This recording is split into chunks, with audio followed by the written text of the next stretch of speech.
Good morning all friends. मेरे legal advice by Shaikh Javed Mohammad advocate channel पर आपका स्वागत है। रजिस्ट्रेशन से पहले ही मोबाइल नंबर बंद, ये कई समस्या हमारे कई व्यूअर्स के साथ आ रही है। मेरे कई व्यूअर्स ने कंप्लेंट करके मेरे उसमें लिखा भी है आईडी में कि सर हमारा मोबाइल नंबर बंद हो गया, अब हम क्या करें।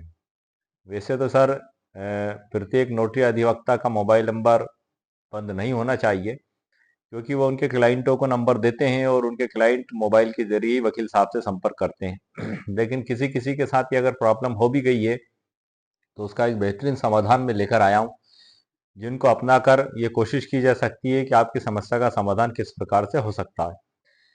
आपको कोशिश में किसी भी प्रकार की कमी नहीं रखना है, क्योंकि वर्तमान समय ये एक ऐसा समय है कि आप इसमें यदि कोशिश लगातार करेंगे तो आपको सफलता जरूर मिलेगी और आपको सर्टिफिकेट ऑफ प्रैक्टिस जरूर प्राप्त होगा। वो प्रयास क्या हो सकते हैं मैं आपको बताता हूं, तो आइए सर देखते हैं। मोबाइल नंबर से संबंधित समस्या के समाधान के लिए कुछ कानूनी और व्यवहारिक कदम उठाए जा सकते हैं। इस तरह की जानकारी उन अधिवक्ताओं के लिए उपयोगी होगी जिन्हें सरकारी नोटरी पोर्टल पर रजिस्ट्रेशन के दौरान मोबाइल नंबर अपडेट की समस्या का सामना करना पड़ रहा है। इसमें समस्या की जो पहचान सर जो की है, जहां तक मैंने आप सभी व्यूअर्स की कमेंट्स को देखा और पढ़ा है, उसमें समस्या जो जिस प्रकार की मैं आपको बता देता हूं। सबसे पहले समझना जरूरी है कि जिन अधिवक्ताओं का पहले का मोबाइल नंबर अब बंद हो गया है, उन्हें अपनी पहचान को प्रमाणित करने और सरकारी पोर्टल पर सही जानकारी अपडेट करने के लिए एक वैध प्रक्रिया का सर पालन करना होगा। यह एक आम समस्या है और इसका हल कुछ कानूनी और तकनीकी कदम उठाकर किया जा सकता है, आपको घबराने की जरूरत नहीं है।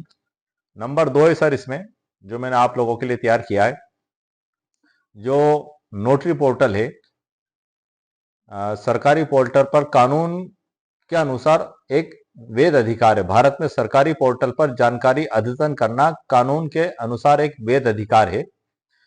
अगर पहले दर्ज किया हुआ मोबाइल नंबर अब चालू नहीं है और यह पोर्टल पर लॉगिन या डॉक्यूमेंट्स अपलोड करने में समस्या उत्पन्न कर रहा है, तो आप निम्नलिखित प्रक्रिया अपना सकते हैं जो मैंने आपके लिए तैयार की है। मैं आपको पढ़कर बता देता हूं, आप ध्यान से सुनिएगा सर इसे।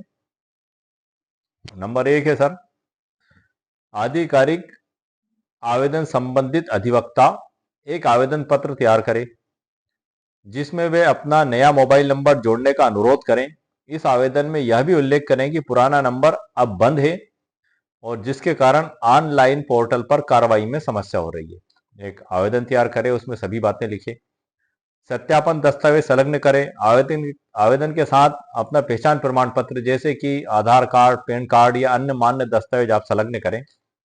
और मोबाइल नंबर स्वामित्व का प्रमाण संलग्न करें, मतलब मोबाइल किसी मापी के नाम से उसका भी स्वामित्व का दस्तावेज भी आप कर लें, जो कि उनके द्वारा दिया जाता है। सिम जिसके नाम इश्यू की जाती है उसको भी आप साथ में लगा दें, ताकि ये क्लियर हो सके कि जो नया नंबर है वो आप ही का है और आप ही किसी में।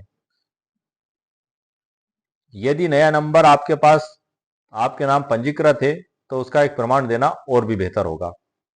डाक द्वारा आवेदन भेजना। आवेदन और संलग्न दस्तावेज और रजिस्टर्ड डाक से नोटरी विभाग या संबंधित सरकारी कार्यालय को भेजें और इसकी प्राप्ति रसीद प्राप्त करें। यह रसीद भविष्य में उपयोग के लिए एक महत्वपूर्ण साक्ष्य हो सकती है। वो क्या होगी सर, मैं आगे आपको बताऊंगा। नंबर 3 है, तकनीकी सहायता का उपयोग करें। नोटरी पोर्टल की हेल्पलाइन, कई सरकारी पोर्टल की एक हेल्पलाइन या तकनीकी सहायता सुविधा होती है, जैसे कि नोटरी पोर्टल में भी आप लोग सभी जानते हैं। अधिवक्ता इस हेल्पलाइन पर कॉल कर सकते हैं या ईमेल के जरिए अपनी समस्या समझा सकते हैं। प्राय ऐसे मामलों में सरकारी अधिकारी एक ऑनलाइन लिंक का मैनुअल प्रक्रिया के जरिए आपकी जानकारी अपडेट करने में आपकी मदद कर सकते हैं। नोटरी सेल के द्वारा यदि आपका फोन उठा लिया जाता है तो आपको कुछ गाइडलाइन देंगे, उसके द्वारा भी आपकी समस्या का समाधान हो सकता है। बिना कानूनी दावा किए समस्या का समाधान।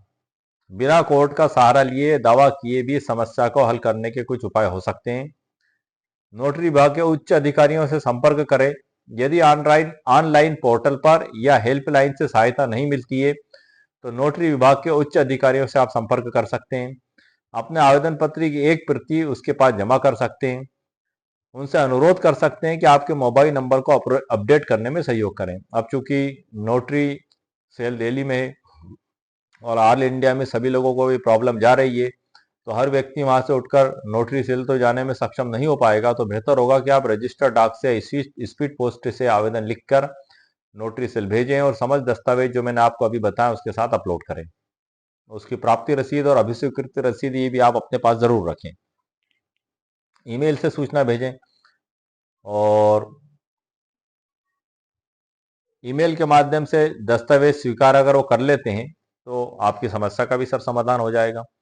आवेदन और पहचान दस्तावेज संबंधित अधिकारी के ईमेल पर आप भेज सकते हैं।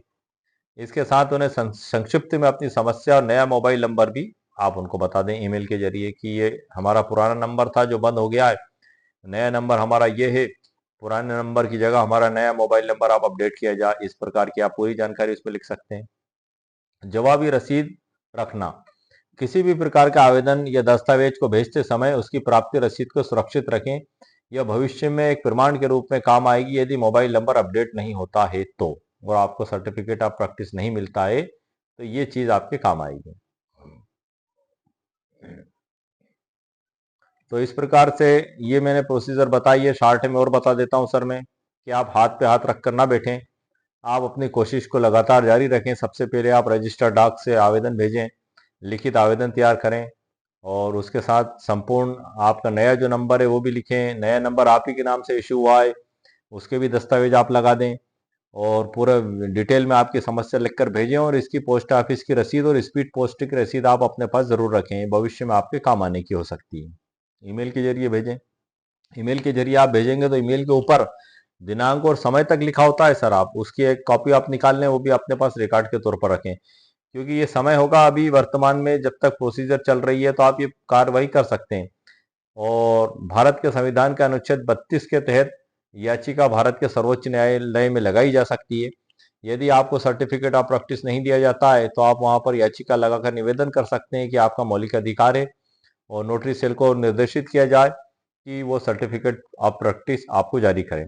क्योंकि आप संपूर्ण योग्यता रखते हैं और उनकी तकनीकी खराबी की वजह से यदि आपको सर्टिफिकेट ऑफ प्रैक्टिस नहीं दिया गया है तो आप इस कानूनी उपाय को भी अपना सकते हैं। लीगल नोटिस भी आप भेज सकते हैं एक वकील साहब के द्वारा, आपकी पूरी समस्या लिखकर कि हमारा इस प्रकार से मोबाइल नंबर है, नया नंबर था जो हमारा अब बंद हो, पुराना नंबर बंद हो गया और नया नंबर हमारा ये, इसको आप अपडेट करें। ये सभी डॉक्यूमेंट्स एक एविडेंस के बतौर आपको बाद में सर काम में आएंगे। भारत के संविधान के भाग 3 में अनुच्छेद 32 के बारे में बताया गया है और अनुच्छेद 14 से 35 में मौलिक अधिकारों के बारे में बताया गया है और उनका उल्लंघन होता है तो भारत अनुच्छेद 32 के तहत भारत के सर्वोच्च न्यायालय में याचिका लगाई जा सकती है। तो सर आप कोशिश जारी रखें, हिम्मत रखें, क्योंकि कोशिश करने वालों की कभी हार नहीं होती। ये आपके मोटिवेशन के लिए 2 लाइन में कहना चाहूंगा सर। लहरों से डरकर नौका पार नहीं होती, कोशिश करने वालों की कभी हार नहीं होती। नन्ही चींटी दाना लेकर चढ़ती है, चढ़ती दीवारों पर 100 बार फिसलती है। चढ़कर गिरना, गिरकर चढ़ना ना अखरता है। मन का विश्वास रगों में साहस भरता है, कोशिश करने वालों की कभी हार नहीं होती। गोताखोर सिंधु में डुबकियां लगाता है, जा जाकर खाली हाथ लौट कर आता है। मुट्ठी उसकी हर बार खाली नहीं होती, कोशिश करने वालों की कभी हार नहीं होती। असफलता एक चुनौती है, इसे स्वीकार करो। क्या कमी रह गई देखो और सुधार करो। जब तक सफल ना हो नींद और चैन को त्यागो तुम, संघर्ष का मैदान छोड़कर मत भागो तुम। कुछ किए बिना ही जय जयकार नहीं होती, कोशिश करने वालों की कभी हार नहीं होती। लहरों से डरकर नौका पार नहीं होती। यह हरिवंश राय बच्चन साहब की कविता है जिसको अमिताभ बच्चन सर ने कई जगह इसको सुनाया है। एक मोटिवेशन स्पीच है, मुझको जैसी याद थी सर मैंने आपके मोटिवेशन के लिए पढ़कर बताई है। तो वर्तमान समय ऐसा चल रहा है कि हमारे साथियों को सर्टिफिकेट ऑफ प्रैक्टिस मिल गया और हमें नहीं मिला। हमारे अंदर बड़ी बेचैनी और बड़ा एक तूफान मचा हुआ है कि हम क्या करें। नोटरी सेल के पास काम इतना है कि वो आसानी से फोन भी नहीं उठा रहे हैं। तो आप घबराएं नहीं, ये जो उपाय मैंने आपको बताए ये आप उपाय करें, हो सकता है आपकी समस्या का सर समाधान हो जाए और सभी को सर्टिफिकेट आप मिल जाए। तो उम्मीद है सर आपको मेरा वीडियो पसंद आया होगा। मेरे वीडियो को आप लाइक भी करें, शेयर भी करें और सब्सक्राइब भी करें। ओके, शुक्रिया, थैंक यू सर।